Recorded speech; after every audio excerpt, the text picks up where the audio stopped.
mentioned they played back 50 years ago for the second straight year in the National Junior College Tournament. This is the first trip to the NCAA tournament for the program.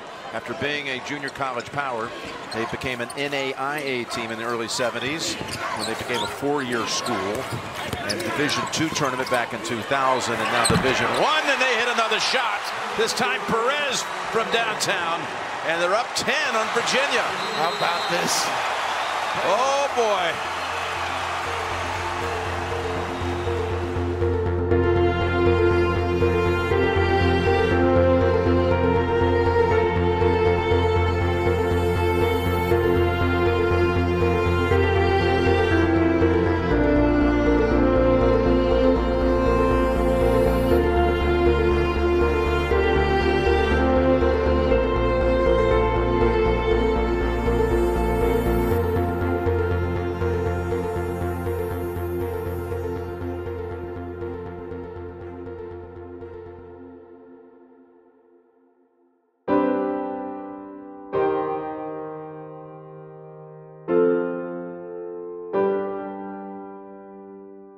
Less than a week after the unexpected departure of men's head basketball coach Chris Holtmann, Gardner-Webb University officials announced his replacement. The head coach of the Brendan Bulldogs is Tim Kraft. Kraft is no stranger to Gardner-Webb, having spent 3 seasons from 2004 to 2007 with the Bulldogs when they competed in the Atlantic Sun Conference. When you talk to coaches about his abilities as it relates to X's and O's, everybody you talk to is just very complimentary about it. Some of his offensive, philosophies and his strategies and those type of things. Well, it's truly an honor and a privilege to be asked to come back here to Gardner-Webb as the new head basketball coach. This is just a special place to me and my family. It was a great opportunity for us to get a family that was going to be fully invested in who we are as an institution. Not just worried about the basketball program getting better, but making the university better. To come back to Gardner-Webb and have an opportunity to be the head basketball coach is, humbling, and it's an absolute honor and privilege. And we're going to do everything we can here on this staff and in this program to work every minute to represent this program and this university in a way that's going to make all of those that are associated with Gardner-Webb proud to be a running Bulldog. Tim has the same ability to communicate with his players. He has a fantastic support staff. In the interview process, he kind of stood out, and we all had confidence that he could do a good job of building on what Chris had started. I think we have a team that's talented enough, that's experienced enough, that can compete with any team in the Big South, and certainly can compete to win a Big South championship. Number 1 Winthrop on their home floor defeats number 4 Gardner-Webb in overtime, 82-77. You were picked 6th in the Big South preseason conference poll. That has to be a motivating factor as we move into the start of the season. Yeah, it's definitely motivating. For the past 3-4 years that I've been here, we always been picked mid-pack, so it's not a surprise to me. But we're just gonna continue to work and grow as a team, and we'll see where we end up. I remember specifically having conversations with people that were close to the team or working in sports information, and we all thought that was extremely low, especially with the talent we were bringing back. There was a lot of hype around Jose being a 3-star recruit coming in as a freshman and feeling like this kid's going to make a big difference. If you're going to put us that low, you can really surprise a lot of people. But I don't think any of us expected it to go the way that we had it go. We just knew that people were really sleeping on Gardner-Webb that year. We started getting calls from all the preseason magazines. We talked in June, and I shared my thoughts with what I thought would be a really good team when I said we're going dancing this year. We knew we had a chance to be really talented. We returned a lot of talent from the year before, a lot of experience. David Effiani and DJ Laster as 2 seniors, and then another 5th-year senior with Brandon Miller, just a lot of experience with those 3 guys. We've got a bunch of different pieces here. If we can figure out a way to have them all play as a team, I think it could be an exciting year. This has been one of the better offensive teams we've had since I've been here. It's probably the best, and we got a versatile roster. We knew we had some really good talent, and we had some really good role players. If you look at the role players that were on this team, Eric Jamison Jr. ends up leading the Running Bulldogs in scoring the year after they appear in the NCAA tournament. Jaheim Cornwall gets all Big South honorable mention the year after the tournament. And then you have Jose Perez and Nate Johnson, who transferred to Big East schools. And all these guys were considered role players because the team was focused around the two seniors of DJ Laster and David Effiani. Being a fifth-year senior, I've been through a lot with being here at Gardner-Webb. I'm glad I'm able to be a leader and help the younger guys. I think more than anything else, there's not many things that he hasn't seen or gone through. You know, personally with his just development as a player and kind of ups and downs he's gone through as a player throughout his career from his freshman year to last season.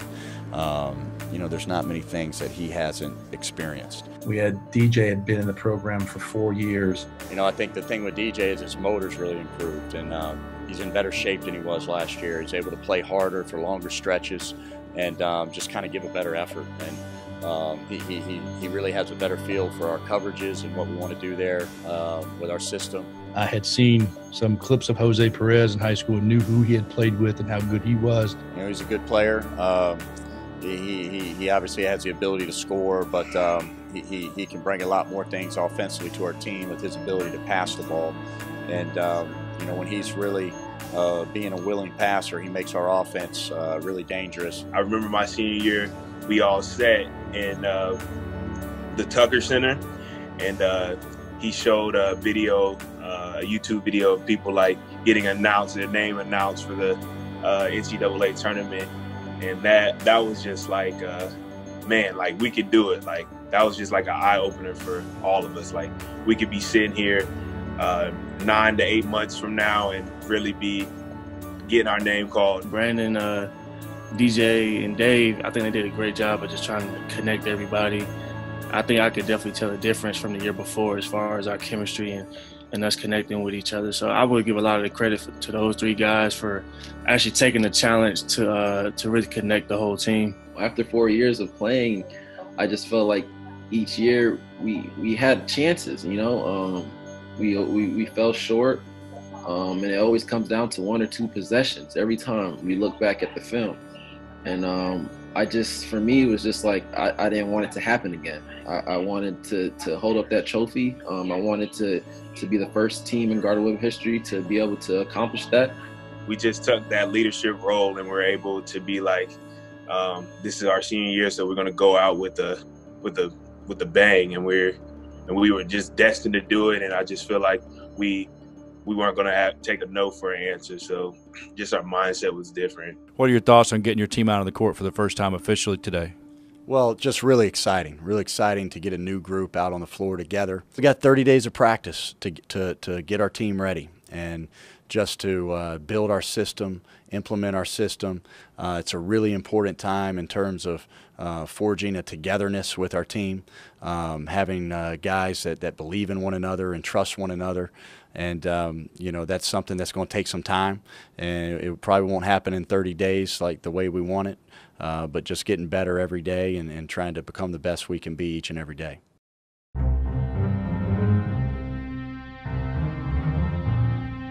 In terms of the non-conference strength of schedule, it's really tough, but you know, the deal is, I think anytime that your team has to do hard things, you know, when you put your team in a position where they have to overcome hard things, it's going to help them be a better team. It's going to help them be tougher mentally and physically.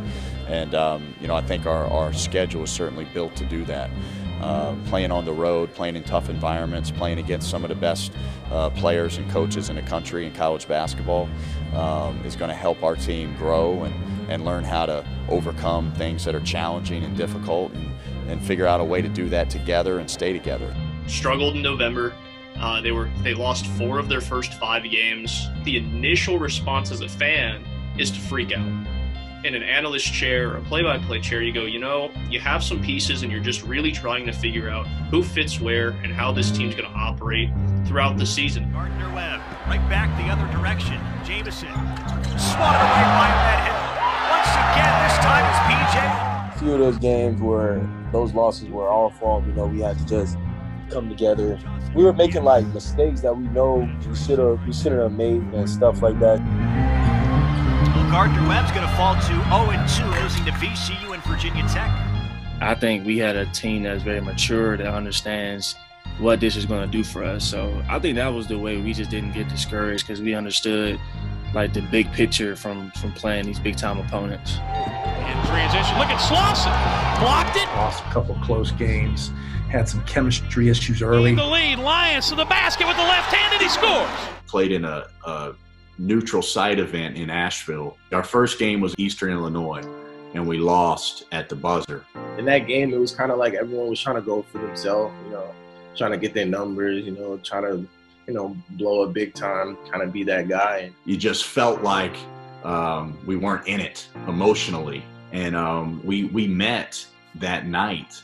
We had all the chairs in a circle, and it was, hey, I want to hear from you guys, like what you thought was missing. And guys just started to talk and share some of the things and that we were seeing as a coaching staff, you know, they felt as players. What he said to us is like, you know, everyone's going to have a role, and you got to learn how to embrace your role, get on the same page, and that will make, you know, this team better. We started kind of just talking about, hey, like this has to be different going forward. And we played UNC Wilmington that day was the next game, and it was one of our best games of the year. And we had just great emotion and great camaraderie on the bench and guys cheering for each other. And I think that was kind of a turning point for our year. That kind of laid the groundwork for what was going to be really important for our team, is that we were a connected group and a group that was about each other. And when we got to December, things kind of flipped for us. It took 9 games into the season for the Gardner-Webb men's basketball team to play a game in the friendly confines at the Paul Porter Arena. Jose Perez, a talented freshman, not only hits double figures for his 7th time this season, but a triple-double. 97-60, an impressive win in home opener Saturday against Savannah State. I think when it just boils down to it, we were just having fun. Things just started clicking as far as chemistry with the players and just the morale in the locker room and all that stuff was just good. It was just flowing. We weren't having fun in the beginning, like in November, we weren't having fun. So we were like, come on guys, let's just start having fun. Let's start playing together.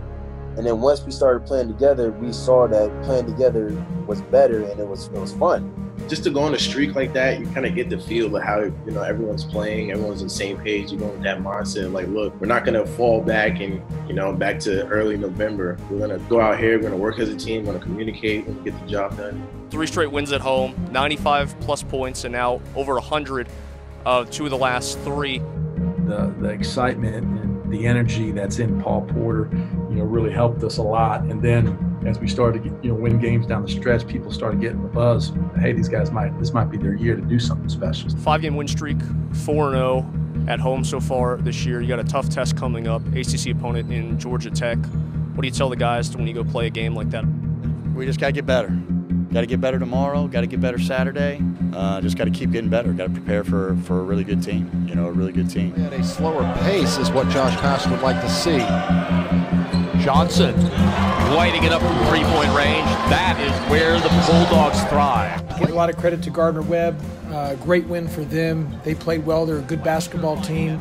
They got going early, and we couldn't get any stops, and that failed us. Gardner-Webb regained the league, and we go back and forth here in the early going. You tell them, you warn them, and I knew this was a good team we were playing because of the way they shoot the ball. And I said it's a great test for our defensive fundamentals, and tonight our defense wasn't good. 3.4 seconds to add to it. Lob it into Laster. Strong catch on Thanks, and the soft cut before the buzzer. Georgia Tech, great win for our school. Good name. We made some shots late. Perez isolated against Alston. That leaves Johnson open. Great court vision to find the 3-point shooter. It was kind of like, you know, big for me because I knew, you know, some players on that team from back home. They had a lot of New York guys on their roster. Just you know, to come out with that win, it was kind of like, you know, proving everybody home that, you know, I can do whatever. Kind of were those games with VCU and Virginia Tech at that 30-minute mark, they kind of pulled away. We made some shots and pulled away from them. Obviously, we're able to beat Georgia Tech on the road, which was a huge win where we were feeling, you know, we were really playing really well, playing together. He matches his career best with 25, and Gardner-Webb has come into an ACC arena, and they'll head home to Boiling Springs, North Carolina, with a 79-69 victory.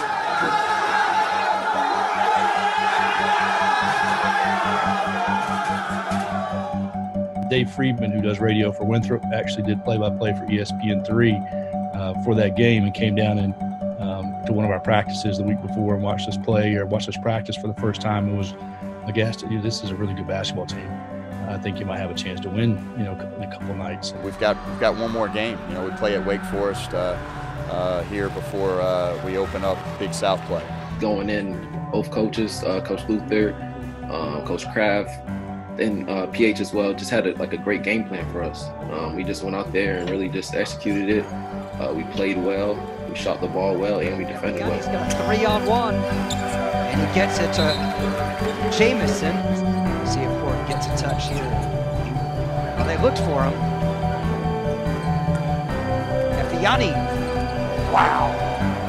We rolled into playing Wake Forest. We're like, hey, we did this once, we can do it again. So why not go do it again? And we did it. I was trying to do whatever it took to win, and that was a really big time win. And so that was 2 ACC wins, man, which was never done in Gardner-Webb history. 9 fouls on Wake in the second. The turnaround in the lane, left and short. Jalen Ford unable to hit. Efiani will. We shot, 40 free throws in that game. And normally you go on the road in a game that you're getting a check for against an ACC opponent, you're not going to get to the free throw line 40 times. And we kind of dominated that game. Gardner-Webb extends their winning streak to 8, and they beat a second ACC opponent in a week and a half. To see our guys come out and play in what would be considered an unfriendly environment, it kind of gave you cause for hope. I think we felt like, okay, this could be a special year.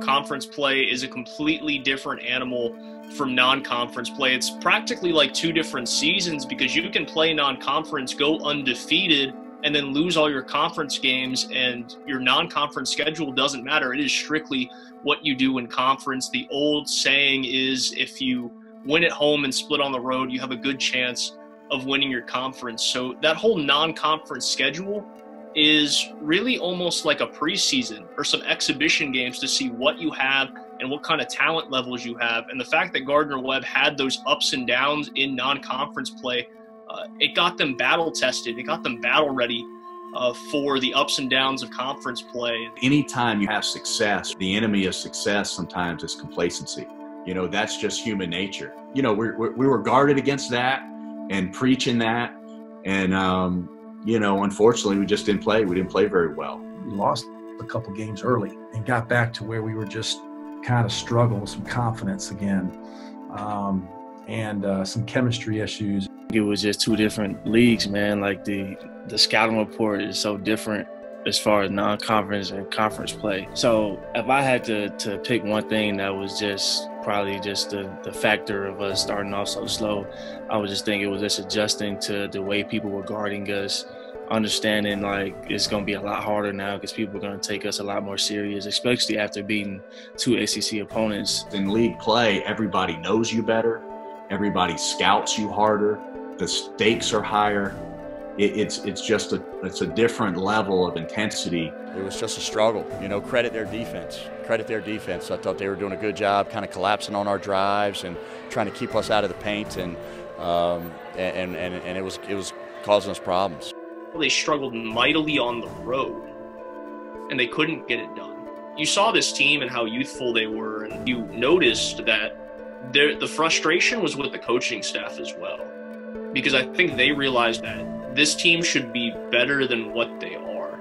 We got to be better on the road. You know, we were 4-4 in the non-conference on the road, and so I felt like we got a team that can win on the road. But for whatever reason here in league play, it's been tough and it's been difficult, and you know, we just got to go in and play better. So 2-4, you know, all of a sudden you're sitting there and you're like, whoa, you know, you're certainly humbled by that, and I think it was easy to get our team's attention. You know, once we were, you know, had that kind of rough start. And it took them about 5-6 games to kind of settle in and figure that out. But once they did, it got fun. We knew we needed to finish out the season strong, and we needed to finish it out, keep it rolling. 21-2 the last 2 seasons in Paul Porter Arena, still undefeated. You know, it makes for a great atmosphere to play in front of these fans. We had a big thing on protecting the home court. Like, we just had that pride. We just weren't going to let anybody come to our house and beat us.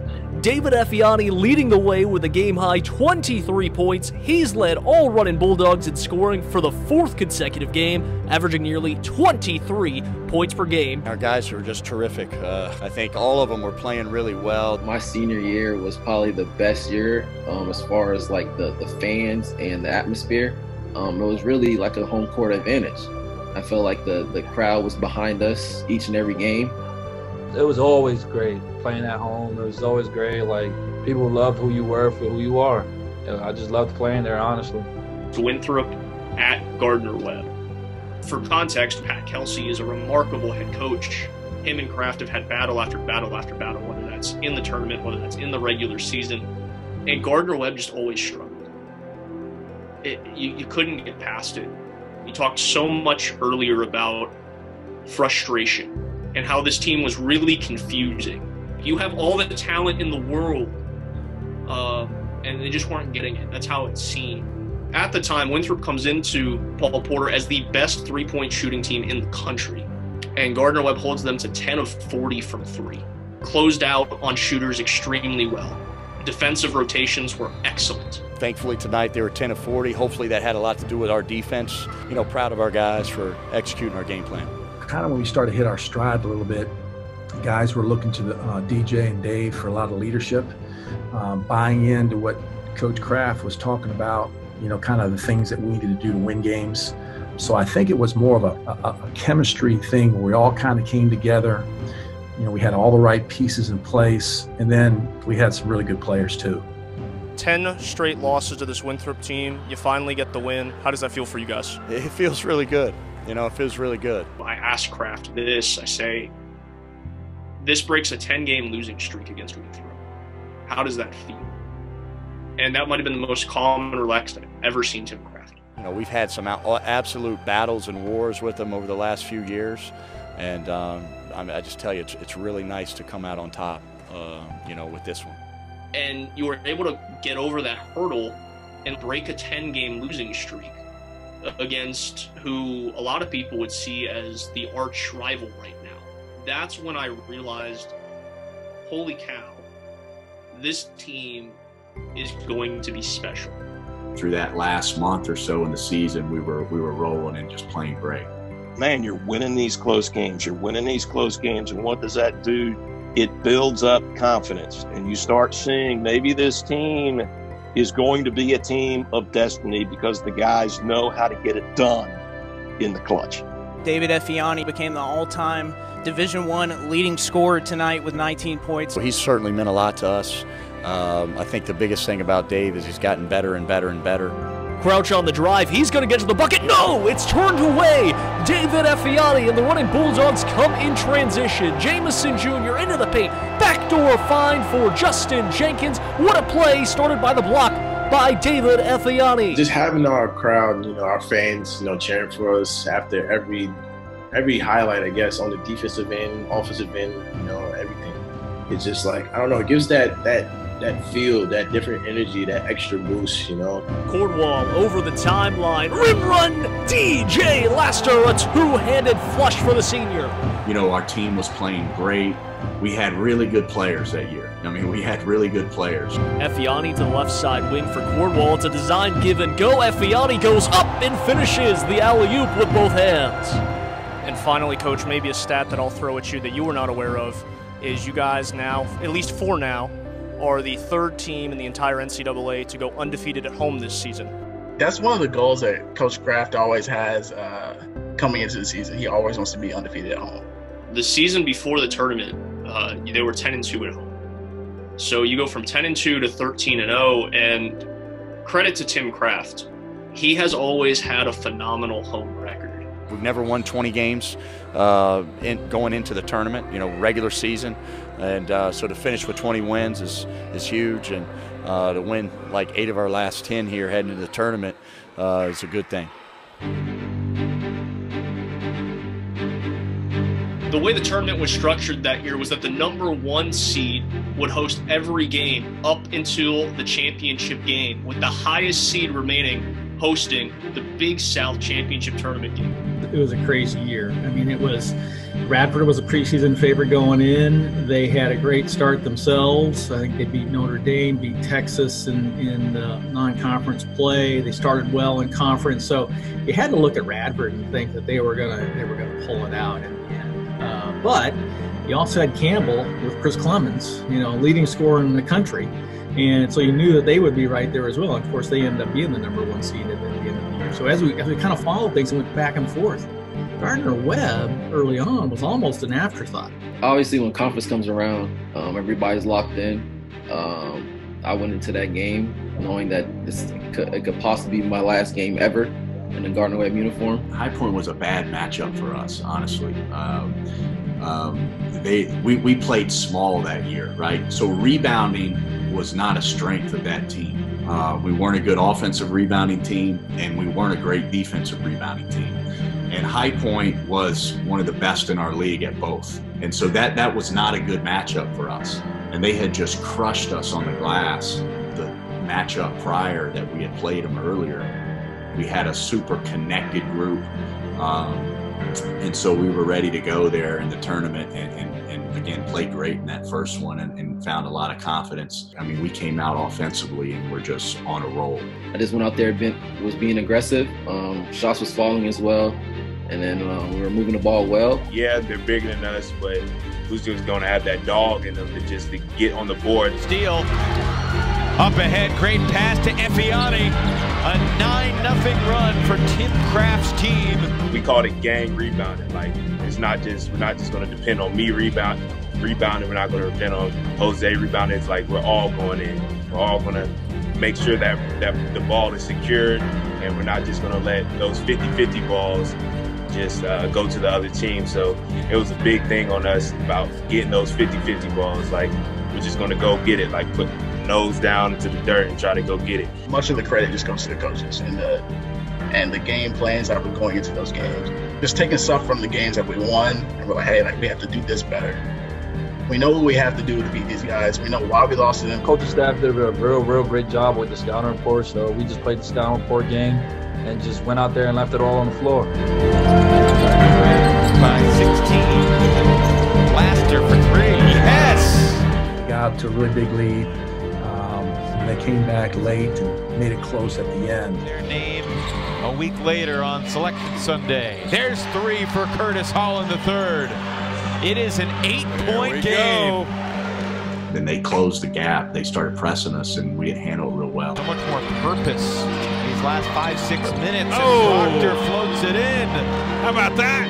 That High Point game was odd because Gardner-Webb takes a massive lead in that game. And it's like, okay, we're going to run away with the game. And then the lead shrank. And it shrank, and you got nervous there. Another trap in the backcourt. Oh, Gardner-Webb needs to get it across, and they don't. They turn it over. Cameron to the basket. Wow. 2-point game. It was like we knew what we had to do, but we just had to execute it better. It really got nerve-wracking. Boy, they just fought.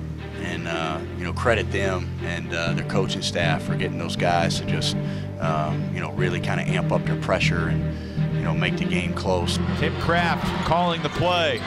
Shot clock down to 13. Jaheim Cornwall explodes past Peterson. Wow. Count it! And one for Cornwall. Wow. Tough take. Really tough. He took the drive in there. Drew the contact high off the glass, left-handed. Wow. And Gardner-Webb is going to escape. Wow.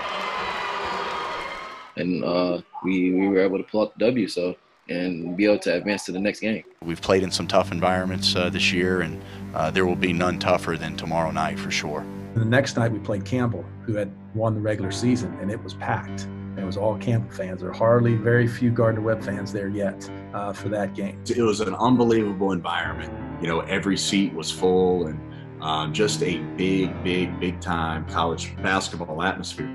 You look at Gardner-Webb up against Campbell. This is Campbell's house. Good for 4, 5, 6 points. If Clemens goes off, it's going to be more probably. What does Gardner-Webb have to do to negate that?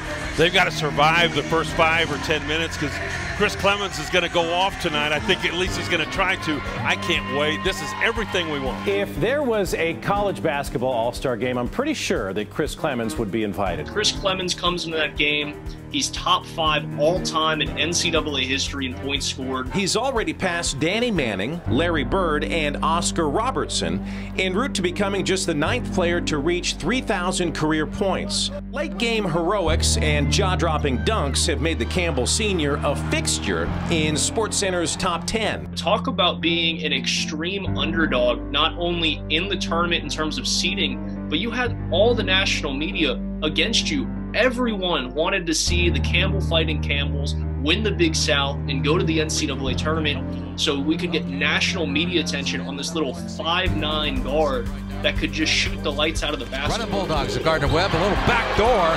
Our guys just did a great job of kind of locking into the game plan and then just playing with a ton of confidence. Perez again backing down the 5'9" Chris Clemens, so obviously that was part of the game plan. David Effiani and Christian Turner did a great job defending Chris Clemens and doing their best on him. Whitfield back to Clemens. Clemens lights it up, or lines it up, and didn't light it up that time. Chris Clemens, he was a different guy, man. But we stuck to our game plan, which was stop him as much as possible. Guys made big shots. They made big offensive rebounds and just really good, confident players believing in themselves and making plays for each other. And again, I think our connectivity, in a hostile environment, your ability to be close and connected and feel your teammates is such a big deal. I remember being in foul trouble. I remember being in foul trouble most of the game, but at the same time still being locked in and encouraging Jose, DJ, and Jaheim, and all the other key players, because basketball is a team sport. During that game, a lot of people was in foul trouble, so I had to again step up my production on the court. That first half stretch, first off, without Dave and DJ out there, Eric really scored it. Brandon was kind of anchoring the zone, and both of them really stepped up, and then Eric just kept making plays. There's no doubt Clemens is the star of this team, but maybe he shouldn't try to force too much right now with 4 minutes to go, or 3.5 minutes to go. Laster, oh, that might be an early dagger right there. They are feeling it. It's a 10-point lead. Gardner-Webb, they've hit 5 of the last 6 shots, and now they lead 73-63, and they're going to call a timeout on the Campbell side of the court. And then all of a sudden, Chris Clemens, he kind of took over, and they actually pulled it within 1. And Clemens still has some work to do. Wow. Udy kicks it back out to Chapman. Whoa! Chapman lights up a 3. And it got extremely loud. They don't want to go to the NIT. They want to go to the big dance. Unbelievable comeback now. The 10-point lead has been cut to 1 at 73-72. Effiani is out with fouls. We've been stressing just stay together, stay together. So when we called the timeout, it was like, all right, we're not gonna fold, we're not gonna bend, we're gonna stay together and keep this lead and keep going, and we're gonna just win the game. That's what we were focused on, winning the game. Like, even though we stretched it out, we wanted to win the game. And Effiani's on the bench holding his breath. Yeah, he's sick right now, poor guy. He didn't want to finish his career on the bench. Now he's hoping and praying his teammates can do something for him.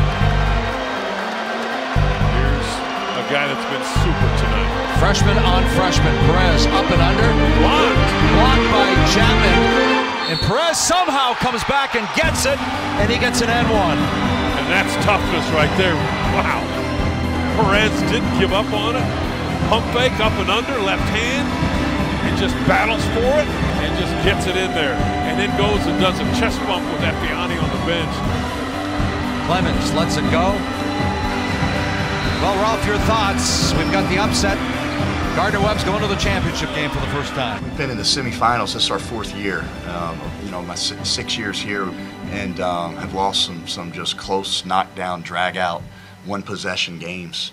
So to finally kind of you know, punch through and kind of make it to the next step and get into Sunday, you know, it's exciting for our program. It's a great step for our program.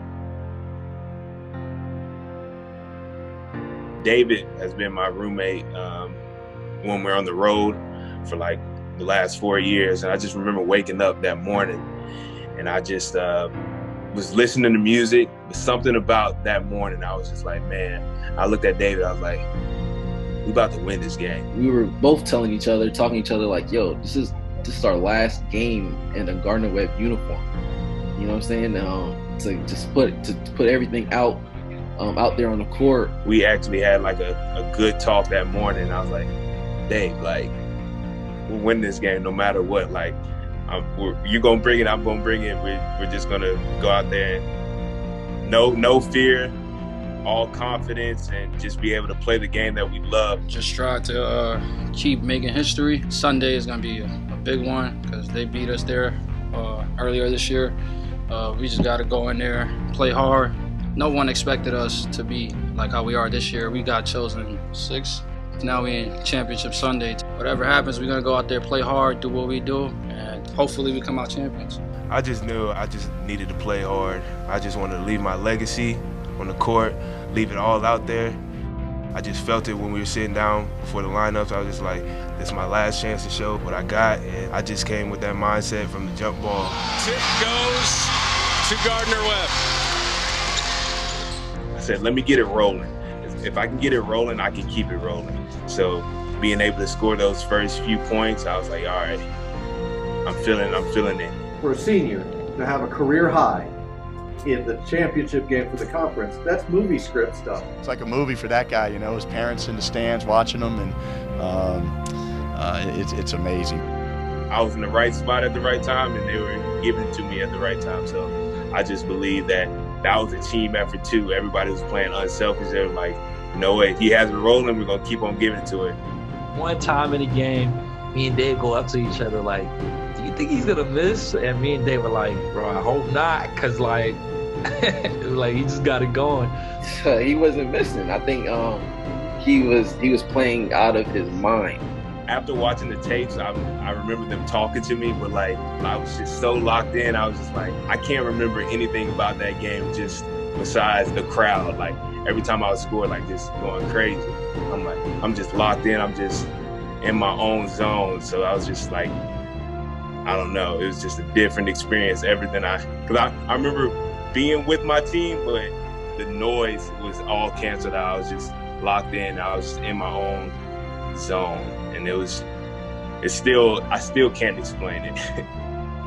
What was crazy was just like he was telling me how like he just felt different out there, and that God was with him throughout the whole game. I just felt a presence as I was playing. I just felt a peace. Have you ever had that feeling before?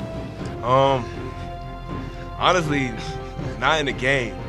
He said he felt like there was a presence, that he felt God's presence with him, and I totally believe it. He was so confident, he was so at ease with himself, and to give God the credit in that moment was special. Every time Radford was about to make a push, or every time Radford did make a push, Gardner-Webb was able to find a way to answer. DJ Lasser was unbelievable, you know, have Effiani and Jose, you know, the job they were doing was just incredible. For a while there, they couldn't miss. It was really impressive to see how they played that game. I remember watching it and just screaming at the TV and, you know, cheering for them. And it was such an incredible environment. And it was such a tremendous game. I want to say it was about 30 seconds left, and we had a 10-point lead. What had happened is we got fouled. They fouled us. Rebound, Perez. Foul. And we had some guys start to like look into the crowd and put their hands up, and like the game was over. I was on fire. I mean, I was trying to scream everything. And Tim got really mad. Like, he got mad. And he came out, sat next to me. He was all grumpy. I said, hey, dude, I said, I guarantee right now the camera's on you. We're up 10 points with 30 seconds to play. I think Luther came over and was like, hey, we're good. Like, let it go. He said, hey, man, you know, chill. Basically, chill out. we got this. The game's over. So he kind of put a smile on his face because he knew at that point in time it was probably going to be ours. The Runnin' Bulldogs on the wrong side of heartbreak each of the last 3 years here in this tournament. Those will all be distant memories. Boiling Springs, forget running, we're going dancing. For the first time, the Gardner-Webb Bulldogs are champions of the Big South and headed to the NCAA tournament. Once the game was over, and like the camera's on you and everybody's jumping around, and he was continuing to point in the sky, and he was just saying, God, this is God, this is God. I didn't really know what to do. I kind of looked to Tim, and he started, because he's such a gracious guy, he started to go shake Mike Jones's hand. By the time we got through the handshake line, my 3 kids come running out, and my wife comes running out. At that time, it kind of started to sink in a little bit.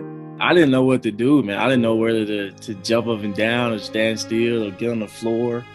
I don't know, but my emotions just took over, man, and I just started celebrating with my teammates. That was pretty cool to do and to see. I still can't explain it. You know, my mom was there. I had some family there. Just seeing them, you know, run onto the court and everyone is just like going crazy. It's like once in a lifetime feeling. It was just a huge moment for everybody. It was just incredible. Like, it's really, really hard to put into words. We finally did it. It was a great feeling.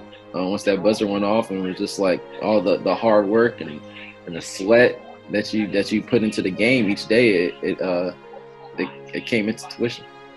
At the end of the game, I'm crying like a 5-year-old. You know, it was very emotional and the culmination of a lot of years of hard work. And to see all those guys celebrate, you get close with kids as you travel with them and get to know them. And all the folks involved with the program, everybody's so excited. It was really neat. I get a little emotional talking about it. It's hard for me to explain without becoming too emotional about it. And I think that, to me, was kind of where I was in the whole thing. I mean, it was a tear-filled, exciting time. The tears and the emotion just started coming because I knew we had finally reached a milestone, finally gotten over the top of that mountain, and finally accomplished something that I never actually thought would come true. Not supposed to cheer on press row, and I never did, but I started crying, and I'm not sorry for that. It was a God thing. It was definitely destined for us.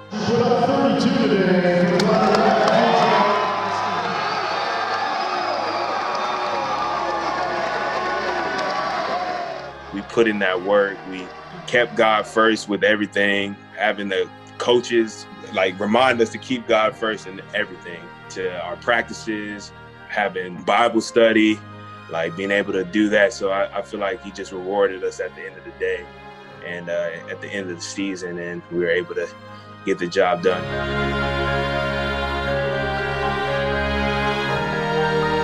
It's unbelievable how we were able to get it done and being able how it all played out. And I just love the experience. I wouldn't trade it for anything. I think that's when you really started getting like choked up and emotional, because not just for me, more so for the people that have been in Boiling Springs their whole life, People have been affiliated with the school forever and maybe thought that day would never come. It was like so many tears, so many emotions for so many people. You know, I didn't sit there and like bawl out. I know a lot of people did, but being able to sit there and just take it in was super cool.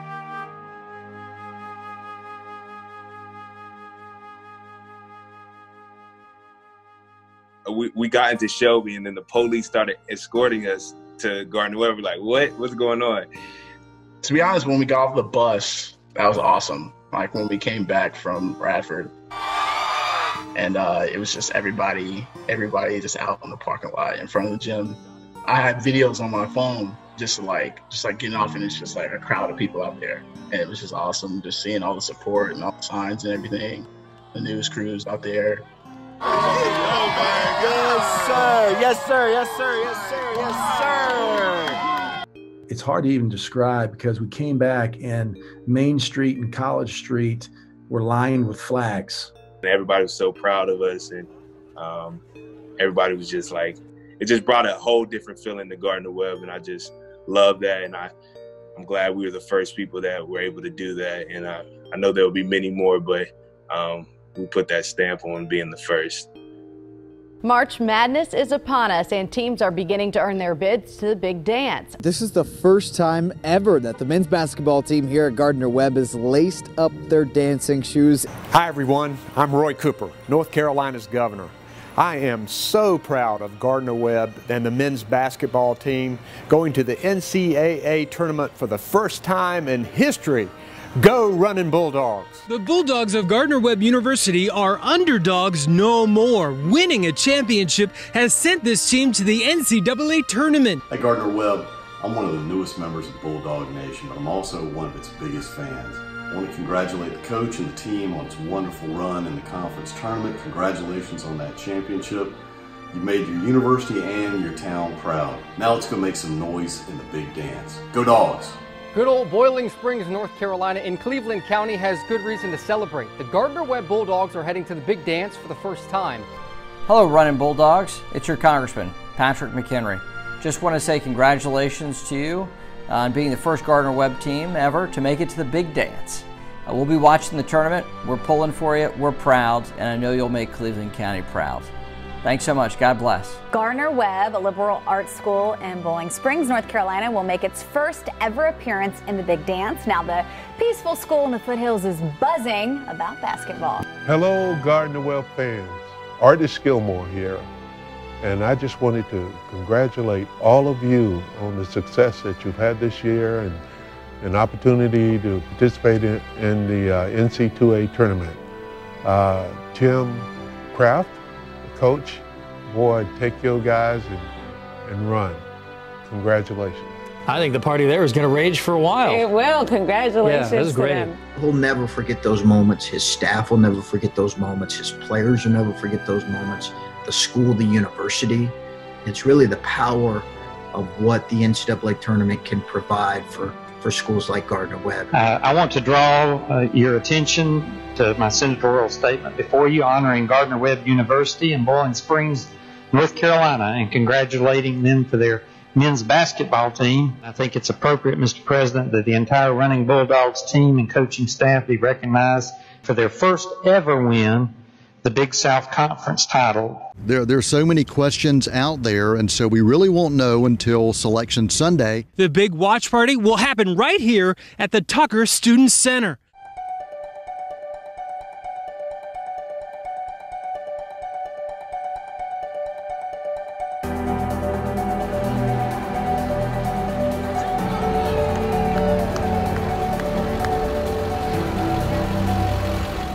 Get on the bus. There's a whole bunch of decorations and stuff. And then we get to the front and it's like red carpet. Oh man, it was a crazy feeling seeing all that support that we had in our community. I think that was the moment where I realized like what we just did for Bowling Springs.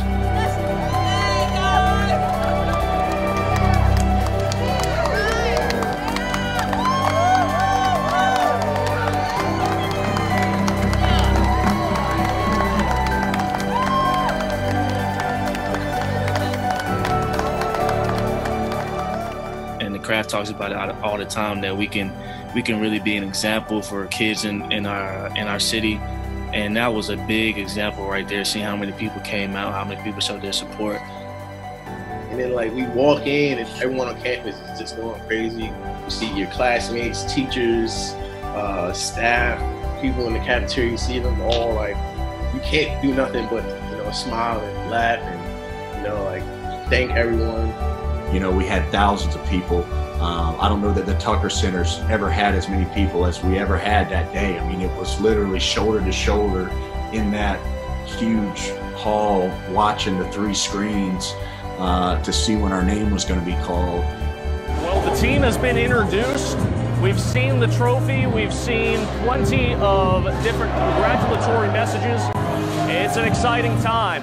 The watch party is going to be starting soon. CBS is here to get the reaction of where Gardner-Webb is going to play in the first round. Again, we've heard Columbia, South Carolina. We've seen teams like Duke pop up in bracketology. We've also seen Salt Lake City, Utah against Gonzaga.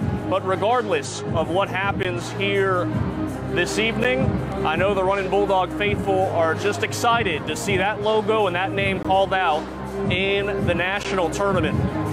Once again, I'm Brendan Boylan, live from Boiling Springs on the campus of Gardner-Webb University. As you can see from the last time we went live, it's pretty crowded in here. The fire code says 750. We'll see if it gets broken here this evening. Now is the time where you just anxiously await the selection show to start. And we'll see if they get announced first or last. We're going to send you around to see what's going on here inside Tucker Student Center.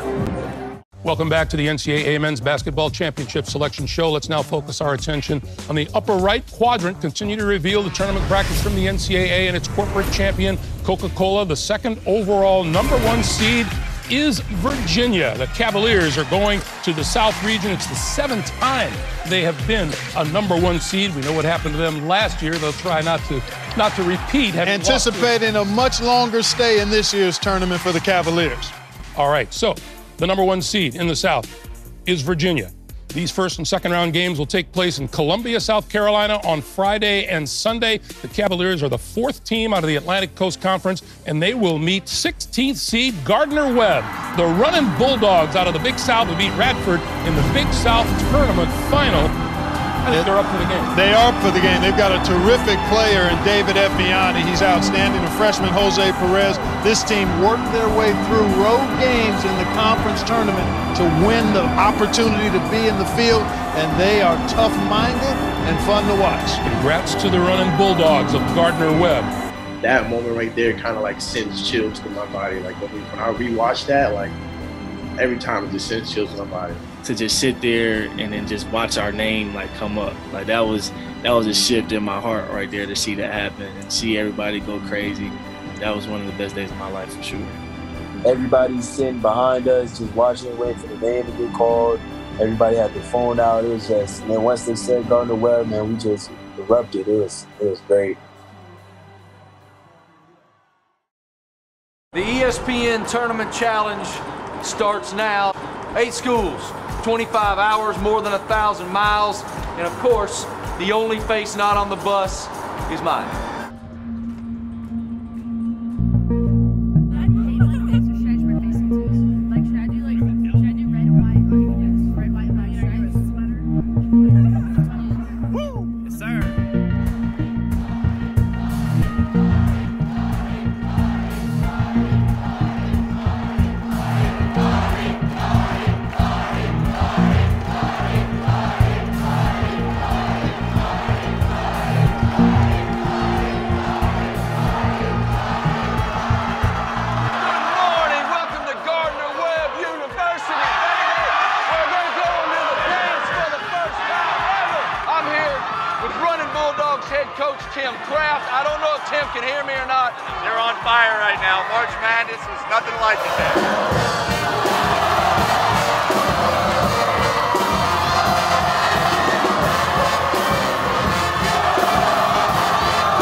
This is unbelievable. You know, we put it out there to all the students, and what a great response, and the excitement and the energy in the building. And who would have known that it was like 5:30 in the morning, you know, and the energy, the enthusiasm, the passion, you know, it's awesome. Those moments that athletics can bring people together and create those memories, you know, that makes it so exciting.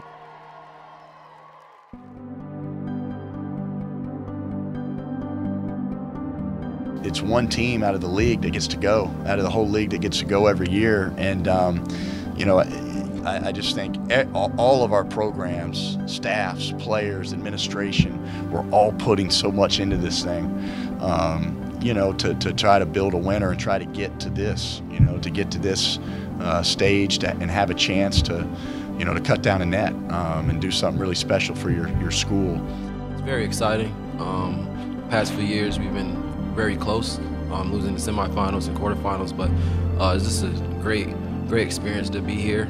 For me, it was a very exciting feeling. This is a dream come true to play in the NCAA tournament. A lot of guys don't get a chance to play, and it's just everybody's excited and happy, and we're just ready to play.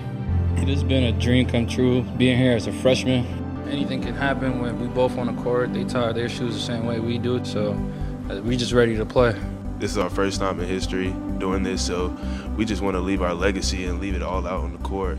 I trust all my teammates. We're not the biggest team, but we got a lot of fight, got a lot of heart, so I know all my teammates are going to go out there and fight and give it all they have, and that's all I can ask from all my teammates and my coaches. They're going to prepare us the right way.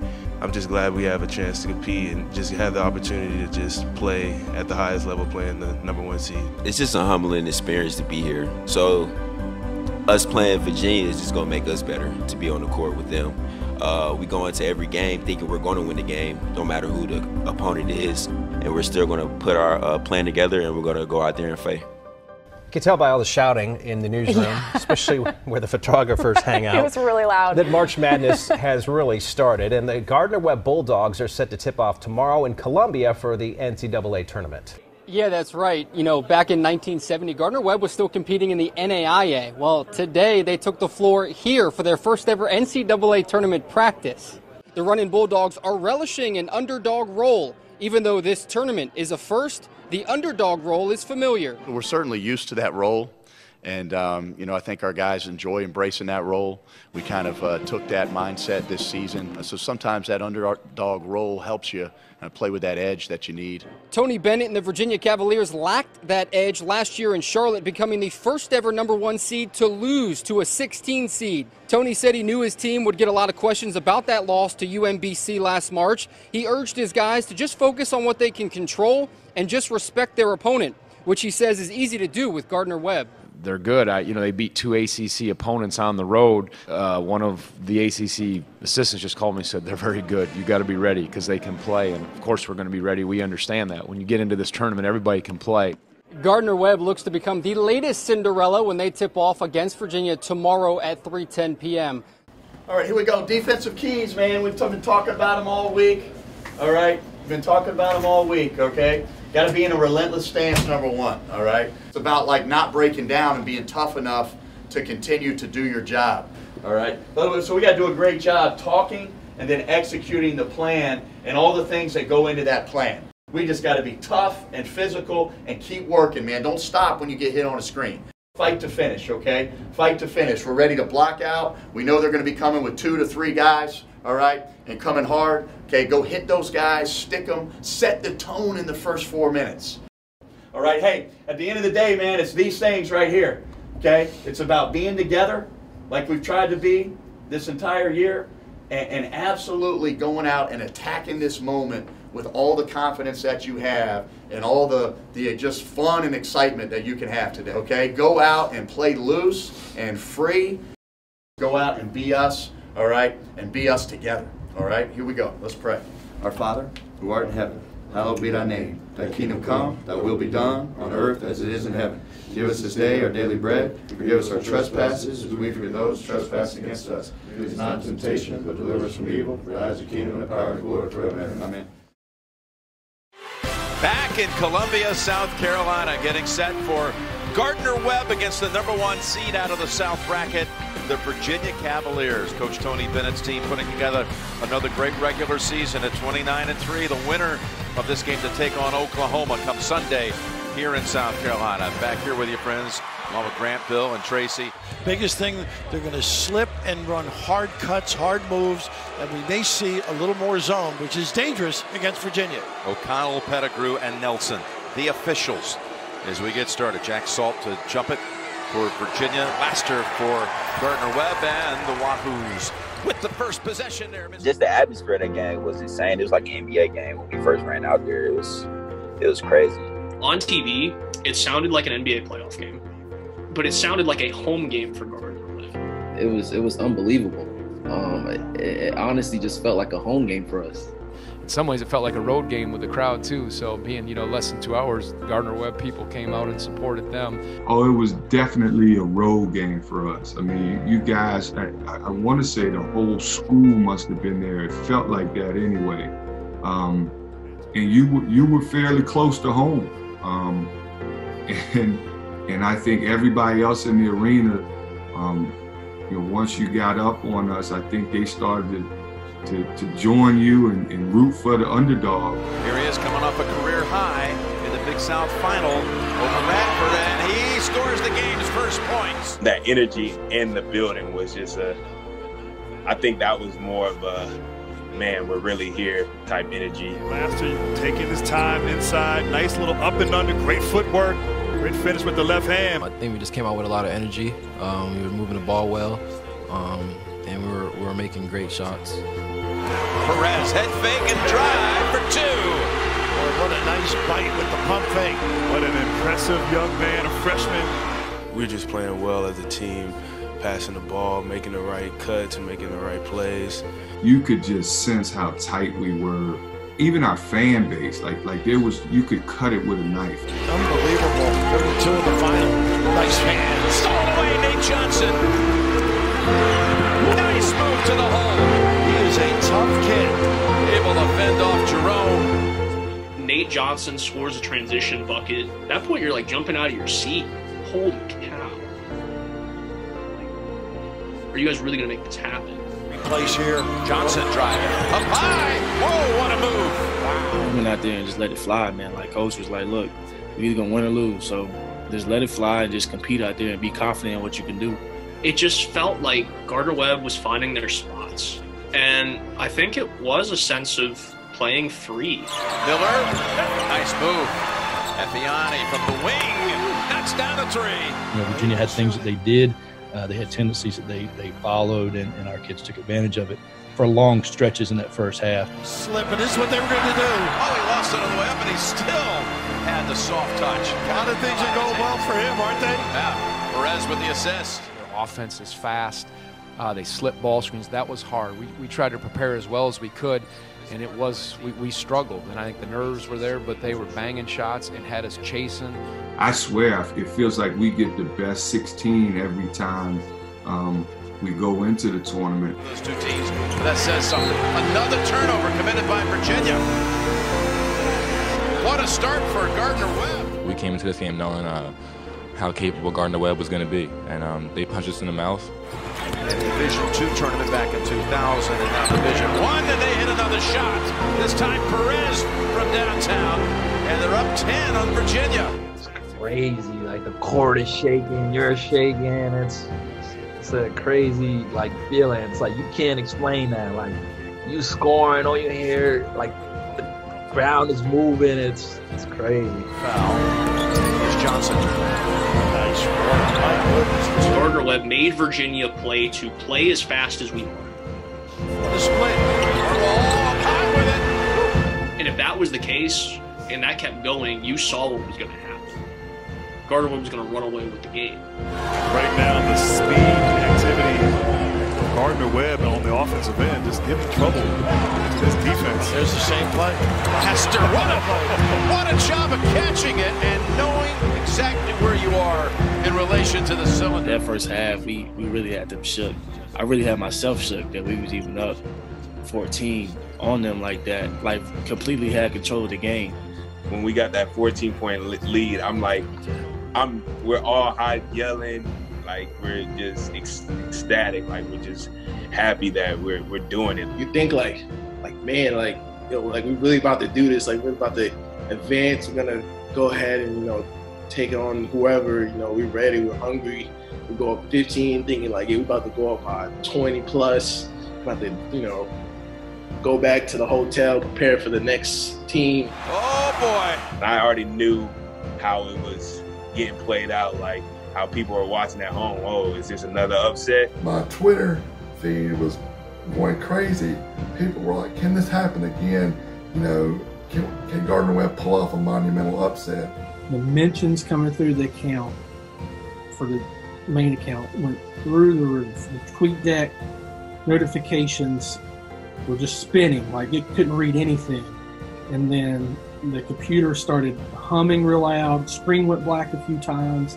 We were trending. It was nuts, absolutely nuts. They were trending. They were the #1 trending thing in the world on Twitter. And to think that little Gardner-Webb did that is still the most incredible thing ever. Just opens everything up. Just let him come off. Master again, backing up that 32-point performance in the Big South final. Drive, draw, and find. Nice gamble. Hunter with 1 second. Doesn't go, but Virginia able to trim in that 14-point deficit. Gardner-Webb 36, Virginia 30. It's the second most first-half points allowed by Virginia this season. I had never been so excited for a basketball game in my life when we were up at halftime. To think a 16 is going to do it again. But to know this time it wasn't a school that you had never heard of, it wasn't a school you had no affiliation with, to be able to go, we're going to do it. Well, this is true. True TV and a true score at the half. Virginia #1 seed trailing Gardner-Webb 36-30. Get in the coach's locker room and we're like, are you kidding me? We're up. We're beating the #1 team in the country like we did in the first half. We were all giddy just like the kids were. What do we make of this? I mean, can lightning strike twice? I'm not concerned yet. You're not concerned yet? I'm not concerned. Down halftime by 6. Why wouldn't you be concerned? Well, but they were down a lot more before that.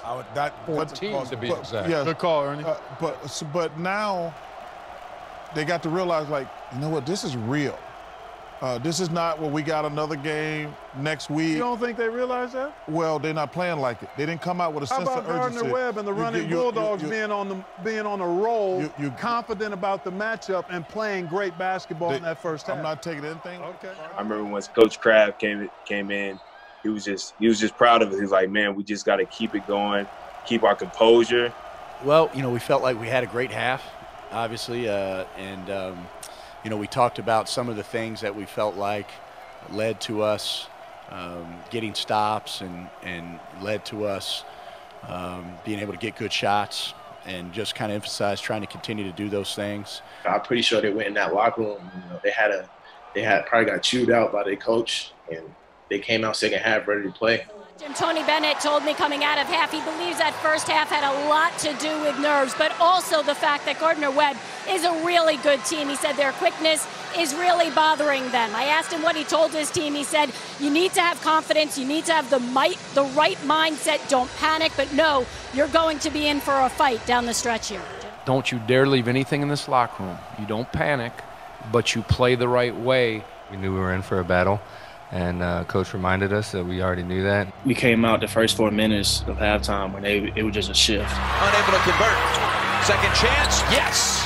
That's what you're like the physicality, the competitiveness from them, and like it kind of just shook us for a minute. Like this ain't who we played the first half. Outside to Hunter. That's true. Second half, we came out, and I think the nerves were gone, the tension was gone, in those guys. Jerome on the top. And the basket counts. Look at this bench, though. You think they've been through the wars? We actually were able to switch and do some things defensively where we switched and we were able to keep guys in front of us, we just made an adjustment defensively, switching and our ball screen cover. I thought they made some good adjustments, both offensively and defensively, to exploit some areas that in the beginning, in the first half, they weren't. Gardner-Webb had that 14-point lead in the first half, but now look who's smiling.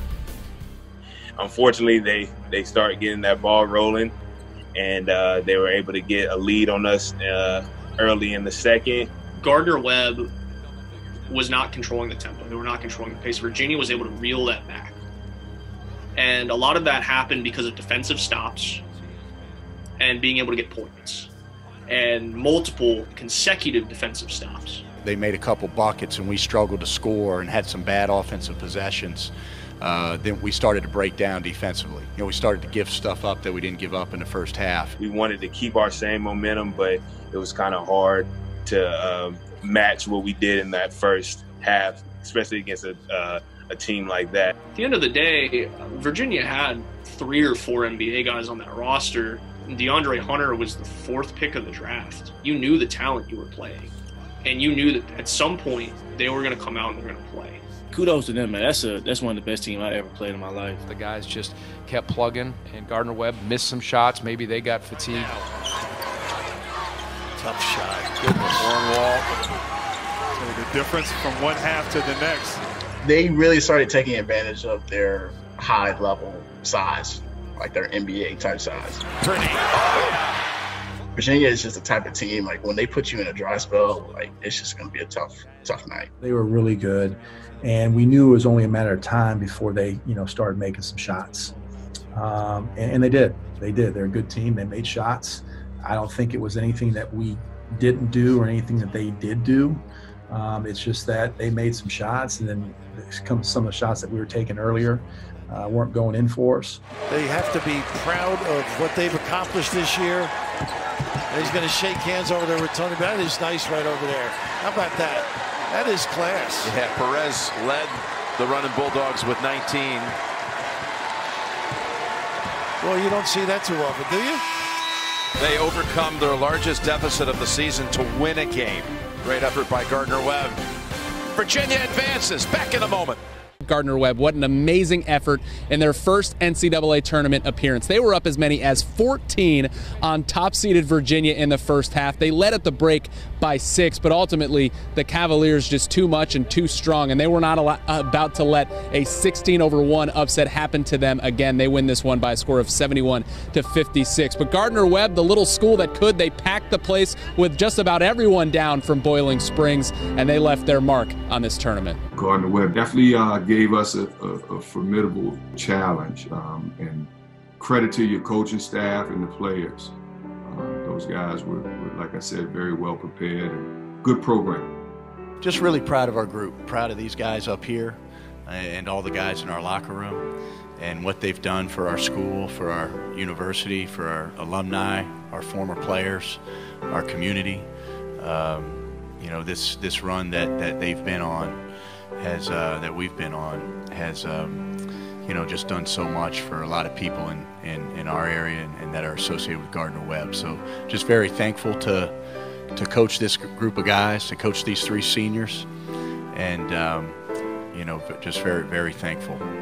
We were sad that we lost, but what we accomplished was bigger, was way bigger.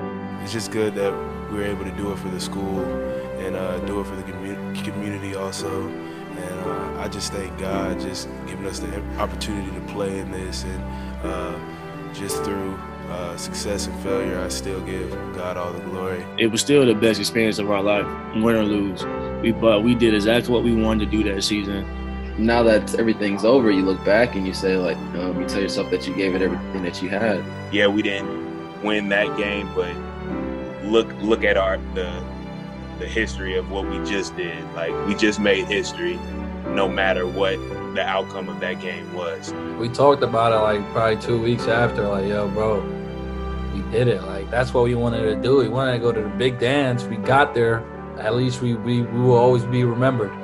Players, especially on our level, mid-majors to lower majors, they will never make it to the NCAA March Madness ever. I mean, that's just the reality of it when you go to a smaller school. So, I mean, that was an accomplishment in itself. I'll be able to tell my sons that one day. Something I'll never forget, something I could tell my kids that I participated in. It makes you feel like extremely proud for what those guys were able to do. We just did something that no other Gardner-Webb team has ever done. We went toe-to-toe with the #1 seed in the tournament, and we gave them a run for their money. And to be able to watch Virginia go on and win the national championship and know that you competed with the national champions, it doesn't get any better than that. The one memory that I would take is that we can accomplish our goals, and we can at Gardner-Webb keep our faith values where we want them to be, and we can remain true to who we are as an institution, and we can still win championships. That's the kind of story that makes March Madness so special. It's always fun to see that, to see somebody achieve that hasn't been there before and experience that. So excited to follow them from a distance here and see the great things that continue to happen at that university. Even to this day, 2 years later, I walk in to a gym or call a coach for the first time, or a kid or a family or a parent member, and they're all like, yeah, I remember that game. You guys had them. You guys were right there. Through all the ups and downs that we went through, it was really, really incredible. And it's a memory that I'll always cherish. You always have to do it for the first time, and this will always be our first men's basketball championship. I think what it's done is it's prepared people for the fact that this is going to happen again. This is not going to be the last time that we're going to be in the big dance. It will happen again. And when it happens again, we may be on the winning side of that first round. This team shone the spotlight on Bowling Springs, and I don't think it will ever fade. Unforgettable. I could carry this on for the rest of my life, and no one can take it from me. You can do what you want at the end of the day, but we're conference champs. We made history in Gardner-Webb, and that's something that no one can take from us, and we take pride in that.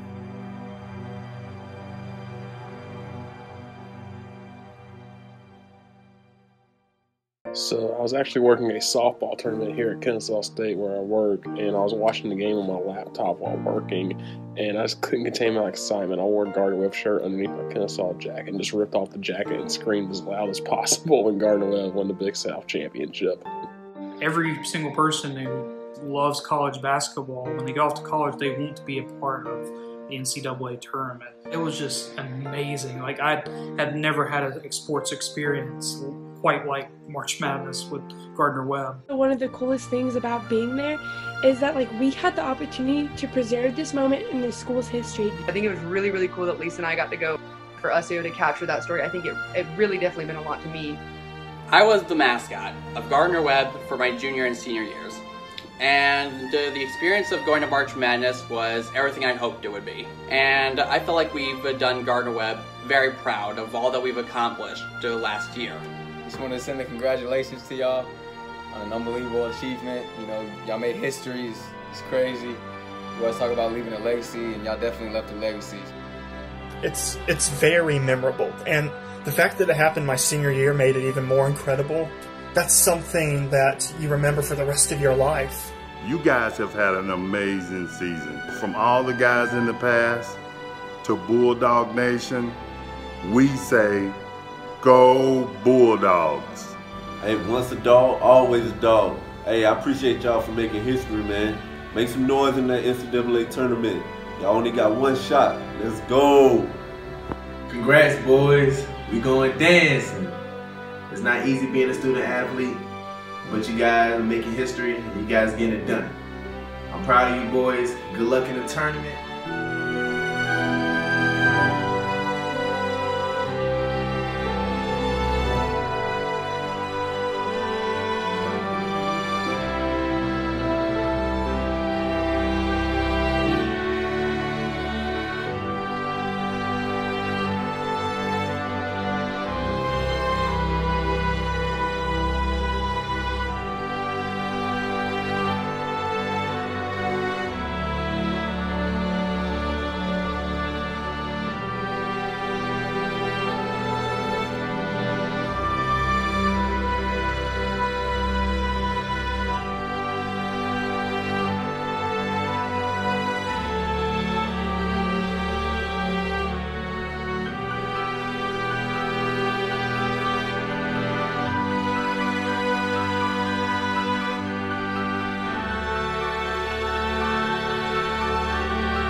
Alma mater, alma mater, we sing our love to thee. We pledge our hearts in deep devotion, our love, our faith eternal.